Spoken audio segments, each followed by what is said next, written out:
Bonjour à tous et bienvenue, j'espère que vous allez bien. Bienvenue pour votre rendez-vous quotidien qui parle de toute l'actualité NFT, blockchain gaming et métaverse. Vous le savez, c'est tous les jours, ça dure un petit quart d'heure. Aujourd'hui, grosse nouvelle puisque effectivement, j'ai une partie du décor. J'ai pas encore le reste, mais ça va venir, vous inquiétez pas. Donc petit à petit comme ça, on step up. Merci beaucoup à tous ceux qui sont là, qui me soutiennent et qui regardent les vidéos. Et sans perdre plus de temps, on est parti directement. Petite transition. Évidemment, juste avant, n'hésitez pas à donner de la force à la chaîne en vous abonnant, en mettant un pouce en l'air, en mettant un petit commentaire pour me dire ce que je pourrais améliorer. Je suis à votre écoute, je lis tout le monde et je réponds à tout le monde. Aujourd'hui, on démarre directement avec quelques petites annonces qui me concernent et qui vous concernent, puisque en effet, je vous rappelle que le 25, jeudi 25 à 20h30, on organise une espèce de petit événement. C'est gratuit, il y a des cartes NFT à gagner sur le jeu Ovalie, donc n'hésitez pas à passer dans le Discord pour du coup vous inscrire. Également aussi, je vous rappelle qu'aujourd'hui, mardi à 18h30, sur la chaîne Twitch, on aura une AMA exceptionnelle avec toute l'équipe de Débloc, en tout cas une bonne partie, vu qu'il y aura aussi le fondateur Jean. Je vous rappelle que c'est un projet qui vise à être un petit peu la banque du Web3. Il y a beaucoup d'attentes, du coup j'espère que vous serez nombreux au rendez-vous.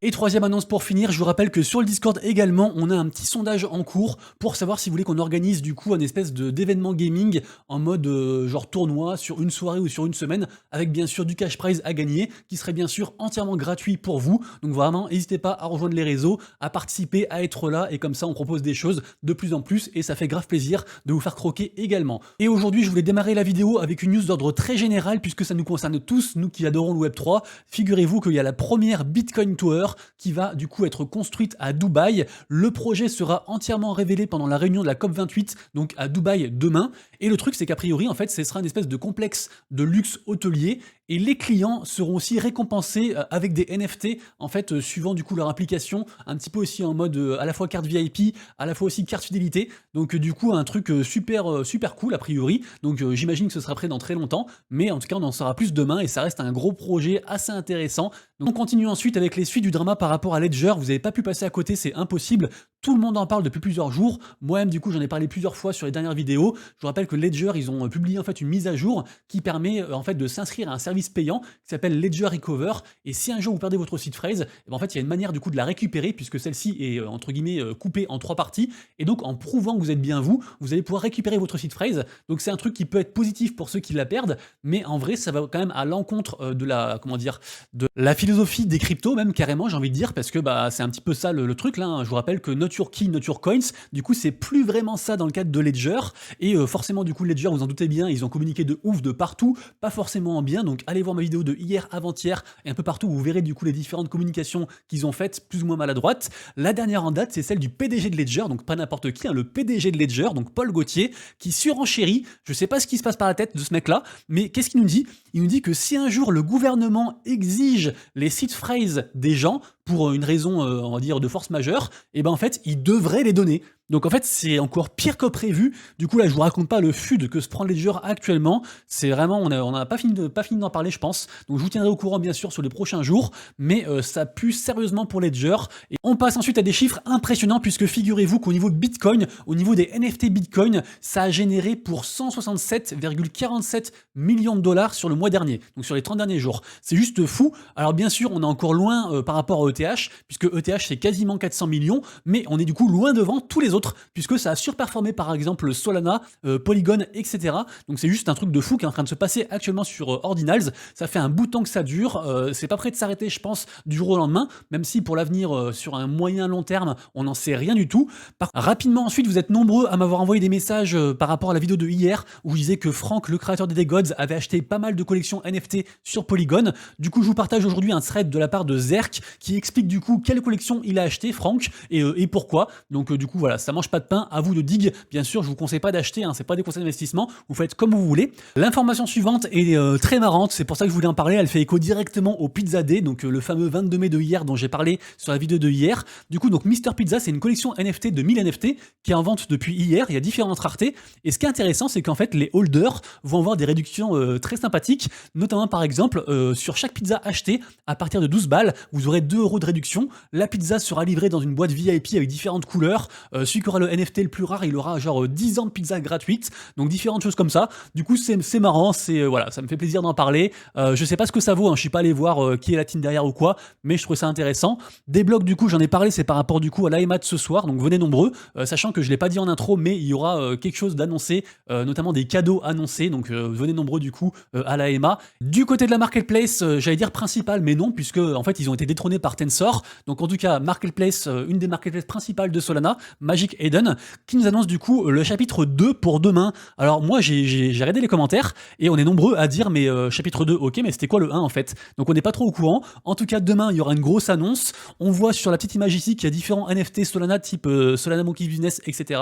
Donc on verra ce qu'il en est. Mais après, information suivante, une vente extraordinaire au niveau des NFT artistiques. Regardez-moi ça, le Fidenza numéro 971 qui s'est vendu pour 370 ETH, donc quasiment 700 000 $. C'est juste complètement fou. Comme quoi, même si du coup le marché NFT c'est compliqué actuellement et les yeux sont plus tournés vers Bitcoin ordinal ou vers les mêmes coins, il y a quand même encore des très jolies ventes. Il y a encore beaucoup d'activités côté NFT artistique. Ça s'est ralenti, mais il y a quand même des choses qui se passent. Notamment, j'ai retrouvé un tweet de la part de Nikolai Yakovenko qui nous dit que sur les dernières 24 heures, on a quand même 17 Squiggles qui sont vendus, alors que ça coûte la peau du cul. 6 Fidenza, donc même NFT que tout à l'heure, là, celui-ci là.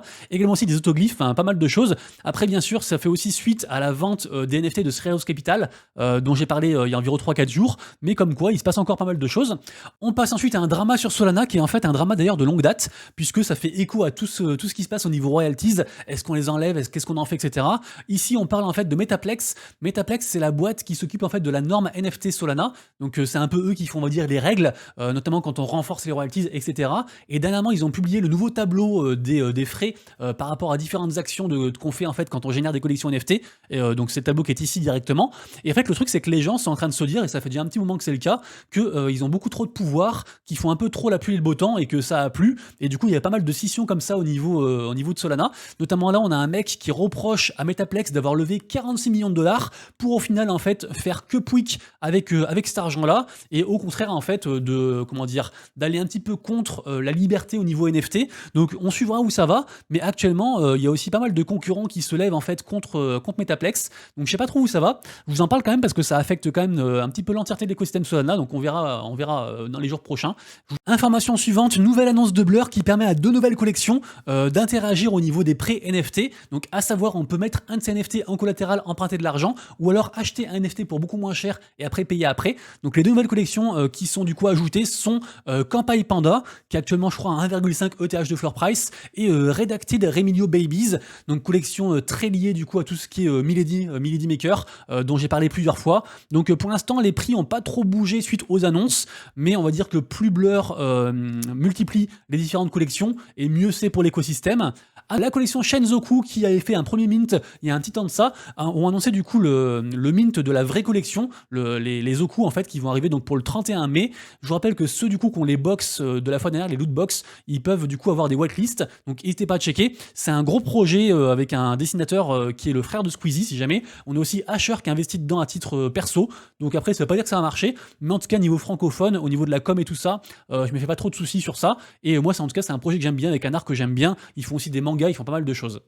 Pour ceux qui voudraient en apprendre plus sur les DAO, donc les Decentralized Autonomous Organization, donc c'est des gros groupements en fait de gens pour builder des choses, pour voter ensemble vers une vision commune, et bah figurez-vous qu'on a la boîte qui s'appelle Upstream qui va faire des cours en ligne. Ce qui est intéressant, c'est que ces cours en ligne seront accessibles du coup pour les gens qui achètent un NFT. Le NFT est en vente depuis hier, il coûte je crois 30 $, donc c'est pas trop cher. Et en gros, plus vous allez consommer du contenu, plus votre NFT en fait va pouvoir genre évoluer, et vous allez aussi pouvoir avoir en fait d'autres NFT de plus en plus rares suivant votre implication. Donc c'est un peu une sorte de apprendre pour gagner, donc learn to win. Et on finit les news du jour avec Paris Hilton, suivi par quasiment 17 millions de personnes, incroyable. Je vous rappelle qu'elle est toujours en partenariat avec Sandbox, et donc du coup là dans une suite de partenariats, il y aura donc des avatars Paris Hilton à minter. Il y en aura 5555 à partir du 24 mai pour ceux qui sont holo-listés. Vous retrouverez bien sûr les liens en description pour ceux qui sont intéressés par ça. Deuxième partie de la vidéo, la partie marché NFT à surveiller et minute du jour. Même si la journée est en retracement, il y a beaucoup de choses qui bougent aujourd'hui. Il y a beaucoup de volatilité. Bien sûr, comme tous les jours, vous retrouverez sur mon compte Twitter un tweet que je fais le matin en général avec les minutes du jour les plus hypées selon moi. Également aussi les NFT à surveiller selon moi. Bien sûr, tout ça est subjectif. La liste n'est pas exhaustive. Il y a aussi plein d'autres choses. Aujourd'hui, donc, on a la collection donc, de Asset Dash, donc le fameux wallet tracker sur Solana et sur ETH d'ailleurs aussi, sur Ethereum aussi, qui fait donc un gros mint pour 5,5 sol qui est très attendu. C'est assez cher, mais ça reste quand même un gros mint. On a d'ailleurs la marketplace Magic Eden qui a annoncé donc 0% de frais sur l'achat-revente des NFT Asset Dash donc aujourd'hui. Donc du coup, ça, en général, ça favorise les échanges. Également aussi sur Ethereum et sur le launchpad de OpenSea dans 2h22, donc à 16h précise, on aura le mint de Star Symphony. Donc c'est un nouveau mint, ils en ont déjà fait quelques-uns. Donc là, c'est du coup les Elder Pass. C'est un très joli mint avec un projet que j'aime beaucoup. Ensuite, on a le free mint de Fortitude qui est donc un projet alors c'est marrant parce qu'en fait c'est un projet survivaliste. En gros, il stocke de la bouffe pour vous. Également aussi, il lutte contre l'inflation avec différents procédés. Vous irez voir. À surveiller Nakamingos qui est remonté à 0,30. Il y a beaucoup de whales qui se positionnent actuellement. Donc pour moi, c'est un truc qui devrait monter dans les jours prochains. Même si bien sûr, c'est que mon avis à moi. Ça, du coup, on s'en fiche. C'est les trucs généraux. OpenPen qui est monté à 0,6. Incroyable. La collection du coup de Jack Butcher.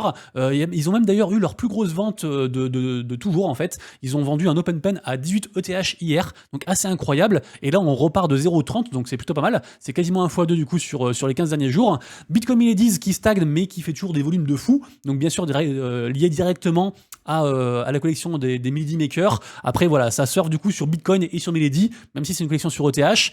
On a ensuite les Clonix qui sont repassés, qui sont affranchis en fait des 3 ETH. Ils sont actuellement à 3,18. C'est plutôt cool parce qu'ils étaient restés longtemps entre 2,5 et 2,8. Donc ça reste une bonne nouvelle du coup pour les holders de la collection. La collection Oasis, pareil aussi, beaucoup de volume. Allez voir ça. Ça a un petit peu augmenté, mais c'est surtout qu'il y a beaucoup de volume actuellement. Il y a un petit focus là-dessus. J'ai pas la news particulière, mais allez la chercher du coup. Et on finira avec la collection du coup sur Artblock par rapport à l'artiste Alexandre que j'aime beaucoup, qui est un Français que j'avais rencontré sur la NFT Factory pendant la NFT Paris. On s'en fout, mais voilà, en tout cas c'est un mec que j'aime bien.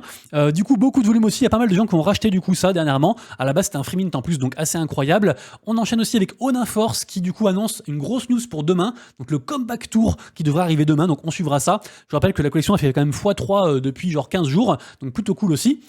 Du côté de Solana, on a Mad Lads, on a un mec, donc c'est le comment dire, le fondateur en fait de SoulShield. SoulShield, c'est un peu une sorte de boîte qui fait genre des audits au niveau des collections sur Solana, et donc il en a sweep, il en a racheté en fait du floor environ 60, donc juste incroyable. Actuellement on est je crois à 55 sols de floor price, et pour moi c'est encore pas très élevé par rapport au potentiel de la collection, même si bien sûr c'est que mon avis. Et d'ailleurs Mad Lads aussi qui a embauché un mec, qui a embauché Jacquet, c'est un mec complètement fou, c'est un youtubeur un petit peu connu qui s'est fait connaître en fait en se faisant du mal sur ses vidéos aussi. Il se brûle, il se jette du haut d'une falaise, il fait plein de trucs de fou. Donc vous irez voir, mais du coup voilà, c'est un mec complètement fou. D'ailleurs à la fin de la vidéo vous verrez, mais il se tatoue fuck it en direct en train de conduire un kart. C'est du grand n'importe quoi. Au niveau du gaming, on commence avec une news, avec un partenariat avec Yadek. Donc Yadek c'est un petit peu une sorte de plateforme en mode Sorare mais version rap français. C'est un truc que j'aime beaucoup. Et du coup là en fait on fait un partenariat plutôt cool puisque d'une part je vous offre du coup un giveaway d'une carte rare, d'une carte de rareté suprême, juste avec le classique like RT. Et en fait demain, je devais l'annoncer aujourd'hui mais du coup c'est reporté à demain. Demain en fait je vais annoncer une compétition. Là je vous fais un petit peu des leaks parce qu'on est entre nous, mais voilà, demain il y aura une compétition et en gros tous ceux qui me battront auront un airdrop, auront un giveaway. Tous, absolument tous, et autant vous dire que je suis nul, donc a priori il y aura des chances de me battre. Il faudrait juste du coup faire un deck en conséquence bien sûr. Je vous donnerai du coup les suites de l'info à partir de demain. L'information suivante est le genre d'information qui fait du bien à l'écosystème puisque on a une boîte en fait de bowling Web 2. Je crois d'ailleurs ils sont associés aussi à une ligue pro de bowling, et en fait ils vont offrir des récompenses NFT à leurs joueurs. Mais ce qui est intéressant c'est que c'est pas des NFT en mode spéculation, ce sera des soulbound tokens qui permettront en fait de pouvoir accorder des récompenses, des privilèges suivant leur classement, de pouvoir avoir aussi un suivi et une évolution par rapport du coup à leur histoire en fait dans le bowling. Donc vraiment une très jolie initiative. Je vous mettrai aujourd'hui dans 10 heures, donc ce soir commencera du coup un tournoi sur The Mosh Pit, qui est donc un FPS que vous voyez actuellement à l'écran. Ce qu'il faut faire en fait, c'est qu'il faut rejoindre le Discord de Fractal, et en fait c'est un tournoi qui est géré à l'intérieur du Discord. Et de manière générale, le Discord de Fractal, il y a beaucoup de tournois, donc vraiment n'hésitez pas à checker de ce côté-ci.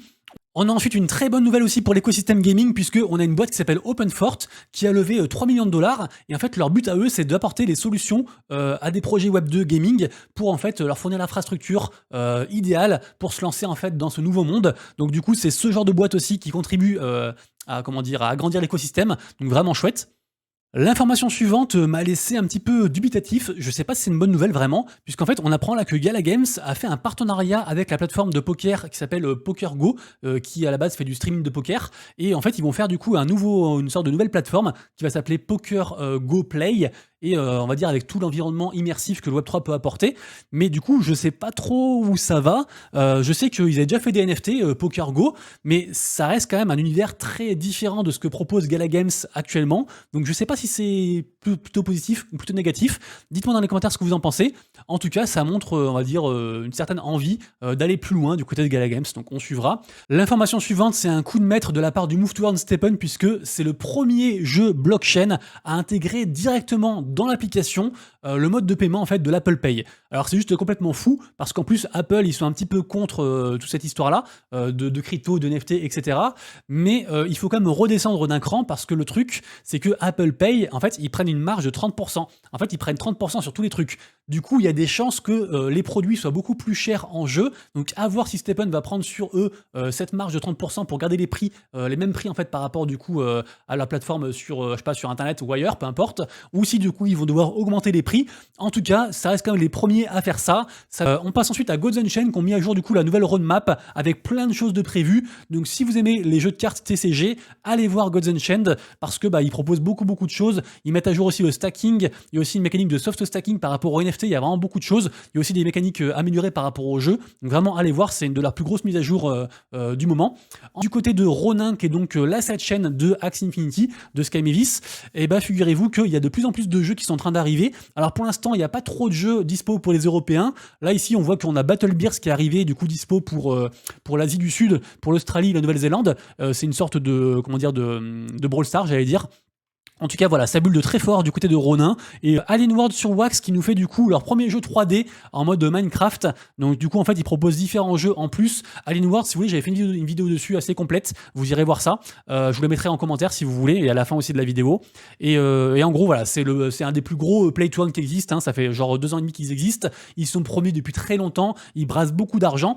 Et petit à petit, comme ça, en fait, ils sont en train d'incorporer un petit jeu en mode PvP, un petit jeu en mode casu, etc. Donc là, du coup, ils font un autre truc. Donc avec MineQuest, donc allez voir, mais ça reste intéressant, et c'est un truc assez puissant quand même comme machine entre guillemets, Alienward si je puis dire. On enchaîne ensuite avec Defimons qui arrive du coup sur l'Epic Game Store. Alors bien sûr, à chaque fois qu'un jeu arrive sur l'Epic Game Store, il est en mode Web 2, mais ça permet à plus de gens en fait de jouer au jeu, et ceux qui veulent après aller plus loin, ils peuvent se connecter après sur la plateforme Web 3 entre guillemets, on va dire ça comme ça pour séparer un peu le truc. En tout cas voilà, c'est un jeu un petit peu en mode Pokémon, MMORPG. Donc pour ceux qui sont intéressés, bien sûr, le lien sera en description également. Et on finit la vidéo du jour avec Sandbox, même si j'aurais pu en parler demain puisque ça ouvre demain. Donc demain, il y aura les inscriptions pour du coup s'inscrire à la prochaine rafale de Lord Sandbox. Le tirage au sort aura lieu le 8 juin. Donc pour participer, c'est très simple, il faut juste détenir 1011 Sand sur son wallet. Du coup après comme ça, on peut s'inscrire. Et en général, le prix d'après d'achat, parce qu'on est éligible pour acheter un land, c'est souvent 2 fois moins cher par rapport à la vente sur le secondary, sur OpenSea ou autre. Donc c'est souvent du coup un très bon move à prendre, à faire. Après bien sûr, il faut pouvoir holder ces tokens et il faut avoir un peu de chance, mais voilà, du coup c'est pour vous, c'est cadeau. Les amis, du coup c'est tout pour moi, on se retrouve donc tout à l'heure à 18h30 sur Twitch pour l'AMA avec 2 blocs, et sinon demain pour la prochaine vidéo actu évidemment, et d'ici là bien sûr, prenez soin de vous, de proches de vos lettres, c'était Monsieur Rabbit, j'espère que vous avez kiffé mon décor, des bisous, ciao.